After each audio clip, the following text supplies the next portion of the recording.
Dios le bendiga, estimados estudiantes de segundo de bachillerato de la materia de historia. Esta es la última unidad, la unidad 5, en la cual vamos a ver el tema la civilización romana, en sus orígenes y la monarquía. Este es el tema que vamos a tratar en este momento. Los orígenes de Roma en el siglo XVIII a.C. La península itálica estaba habitada por diferentes pueblos, entre los que se destacaban los latinos y los etruscos en el norte. Las costas de dicha península y gran parte de la isla de Cilicia estaba dominada por los griegos. Era la llamada Magna Grecia. La fundación de Roma. Según la leyenda, cuenta que en el año 753 a.C., Rómulo y Remo fundaron una zona denominada por 7 colinas junto al río Tíber, un poblado que sería el origen de Roma.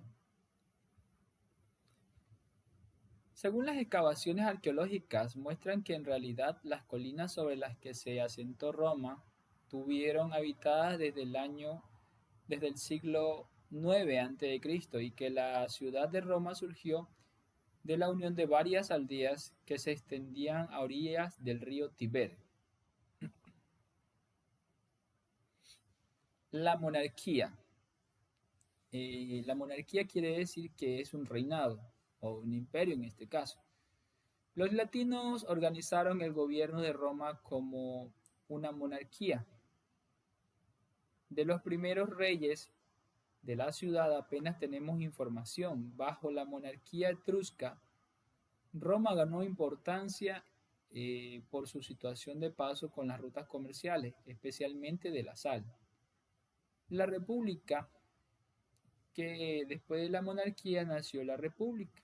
En el siglo VI a.C. se produjo una sublevación de los nobles latinos contra los etruscos y se inició una nueva forma de gobierno. Se la denominó la República en el 509 a.C. Las instituciones de la República. En la República el gobierno no estaba en manos de una sola persona. Los ciudadanos romanos varones que pertenecían al grupo de los nobles o patricios podían votar. Habitualmente representados elegidos eran también nobles y patricios. Ese sistema de gobierno duró 5 siglos y se basó en 3 instituciones. Los magistrados, elegidos por un año, ejercían diferentes cargos de gobierno. Los comicios o asambleas populares elegían a los magistrados, aprobaban leyes, decían sobre la guerra, sobre la paz, etc. Estaban organizados en diferentes grupos según sus riquezas. Los cónsules y los pretores constituían los cargos más importantes. Normalmente, 2 cónsules eran los dirigentes máximos de la república y quienes presidían el Senado. Uno de ellos se encargaba de la administración de los asuntos del Estado y otro dirigía el ejército. Cuando ambos se hallaban en la ciudad de Roma, se alternaban en la dirección de la política. El Senado era el máximo órgano de gobierno de Roma. Estaba compuesto por antiguos cónsules, magistrados y miembros de las familias patricias o nobles.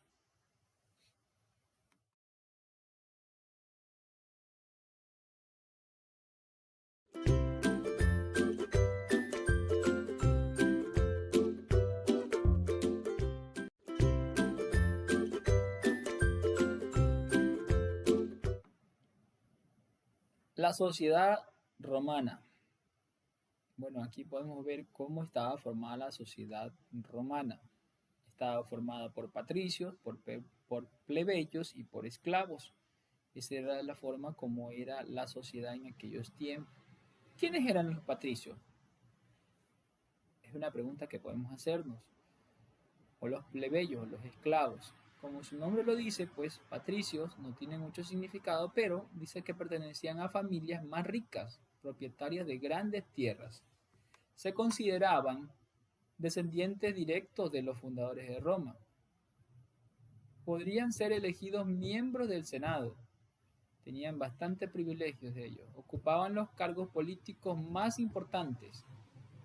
Las mujeres no podían participar en la política. También podemos darnos cuenta que existían los plebeyos. ¿Quiénes eran los plebeyos? Eran pequeños propietarios, campesinos, artesanos y comerciantes. No podían gobernar, debían pagar impuestos y servir al ejército. Y tenemos por último los esclavos. Eran prisioneros de guerras o hijos de otros esclavos. Se consideraban una propiedad más de su dueño. Con el tiempo pudieron comprar su libertad y pasaron a ser libertos. La expansión. Bueno, los romanos ocuparon parte de la península ibérica y se convirtieron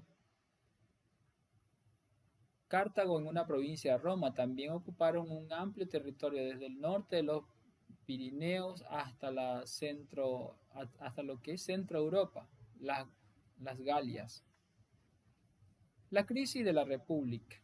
Bueno, aquí podemos darnos cuenta que hubo una crisis dentro de la República, de la forma de gobierno de la República. Los militares y los patricios se beneficiaron especialmente pues tuvieron una enorme cantidad de tierra, pero buena parte de la sociedad, como los campesinos, tuvo que abandonar sus tierras para enrolarse en el ejército.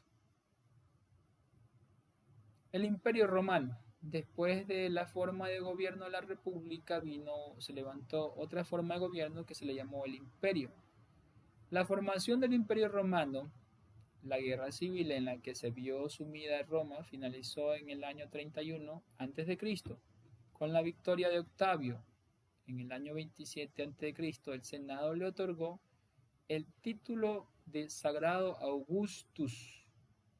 Esto significaba que todo lo que hiciera estaba bajo la protección de los dioses. Poco a poco Octavio Augusto fue ejerciendo todos los poderes. Era el jefe del ejército, emperador o imperator, como se lo podría decir también. Impartía justicia, elaborando leyes, controlaba las vidas religiosas también. Roma vivió momentos de máximo esplendor y se convirtió en una gran ciudad en la que influían la riqueza de todos los rincones del imperio. La organización de Roma permitió el crecimiento económico entre los diferentes pueblos del imperio. Se intercambiaron mercancías e ideas. La organización del imperio. Bueno, para controlar amplio territorio fue necesario crear una importante administración. Las provincias que estaban gobernadas por representantes del emperador que vivían en la capital provincial. Por otra parte, las provincias fueron además proveedoras de alimentos y de muchos productos, metales, caballos, que llegaban a Roma especialmente a través del Mediterráneo, o sea, del mar Mediterráneo. El ejército romano, cada soldado debía pagar sus armas, por lo que los ricos formaban el grupo mejor armado y a caballo. Cada hombre disponía de un par de jabalinas y de una espada, así como de coraza, casco y escudo. El gobierno de la ciudad estaba formado por varios magistrados encargados de mantener el orden de las obras públicas y de recaudar los impuestos. Las viviendas de los romanos. En las ciudades romanas habían dos tipos de vivienda. La insulae. Dos tipos, la insula e insulae. La insula llegaban a tener hasta 5 pisos de altura y las viviendas solían ser pequeñas y poco confortables. Estas casas estaban formadas por numerosas dependencias que daban a un patio central. Los más adinerados podían construirse lujosas viviendas individuales, las domus. Por otra parte estaban las insulae, que utilizaban las personas más humildes, vivían en los edificios de varios pisos llamados insulae. El comercio. El comercio que se cultivaban en los latifundios se destinaban a abastecer las ciudades.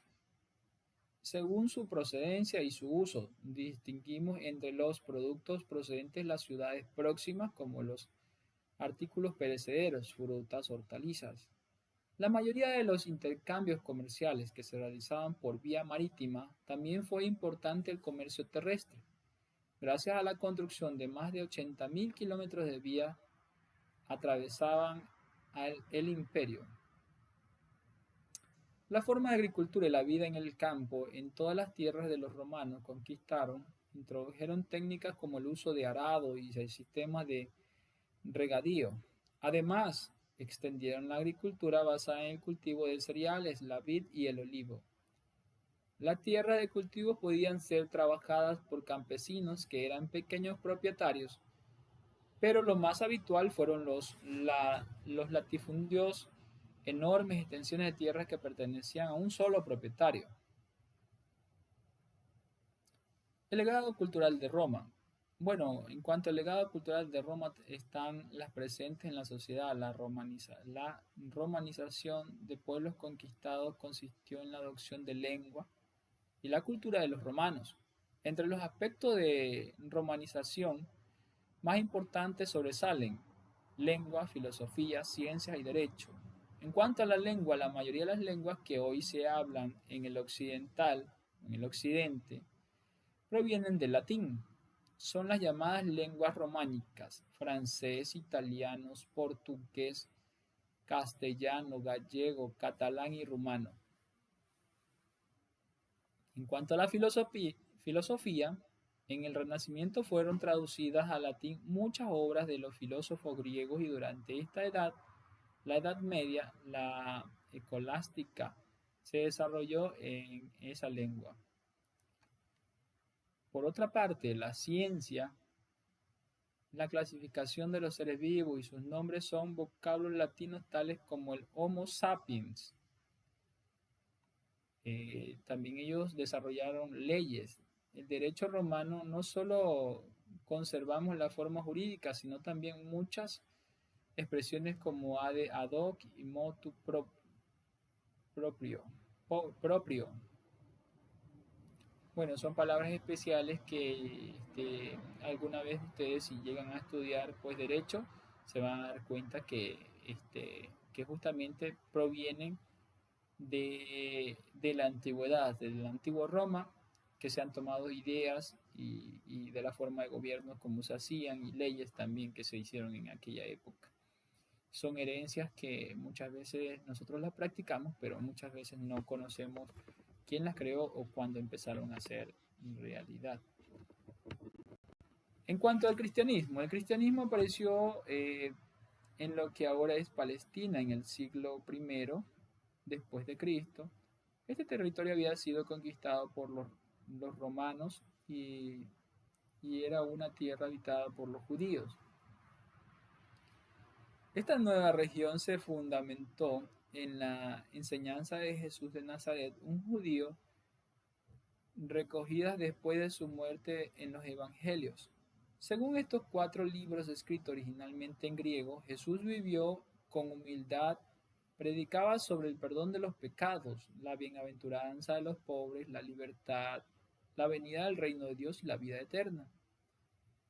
Una vez que Jesús murió en la cruz, pena impuesta por los romanos por proclamarse rey de los judíos, su mensaje se extendió más en otras provincias del imperio que en la propia Palestina.